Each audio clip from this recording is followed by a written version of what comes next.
Hi everybody, I'm Stephen Levine. This is Ryan Fagan. Welcome back to the Sporting News Studio, where we are previewing each and every game in this year's NCAA men's basketball tournament, brought to you by the UPS Team Performance Index. Time to look at 6th-seeded UCLA versus 11th-seeded Minnesota. Obviously, when you look at those numbers on the screen, they're very evenly matched in terms of total TPI, but when you look at the rebounding number, that's really very astounding. 121 for Minnesota, best rebounding team in the country, yet a below-average rebounding number for UCLA at 93.92. Horrible matchup for UCLA. This is a UCLA team that's beat Arizona 3 times this year. They have a ton of talent. They've got Shabazz Muhammad, who has played up to expectations as the top freshman of the year coming into the season. They lost Jordan Adams, scoring 15 points a game. He got hurt on the last play of the semifinal game in the Pac-12 tournament, broke his foot, out for the year. Huge loss.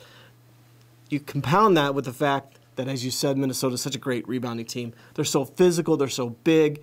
This is a bad matchup for UCLA. So in the West, we picked an 11 over a 6, Belmont over Arizona. Are we picking an 11 over a 6 over here in the South? Yeah, I want to say yes, 100%. But I've seen this Minnesota team play horribly. I've seen them struggle offensively, and that's something that if UCLA can take control of the game early, if they can hit some shots from the outside, if they can force Minnesota to, I don't want to use the word panic, but Minnesota can kind of go into a shell, and they can miss shots, they can take bad shots. If they can do that early, I think UCLA has a chance to win.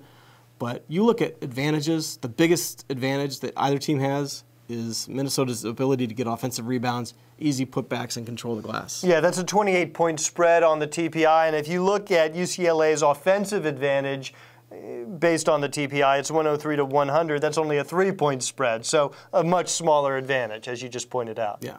All right, well, that's Minnesota, UCLA. Let's just go ahead and say it's going to be an upset and go with Minnesota. I'll let you go ahead and say that. All right, I'll say it. But the expert is remaining mum. Thanks for watching, everybody. Remember, we're previewing all your March Madness games thanks to the UPS Team Performance Index.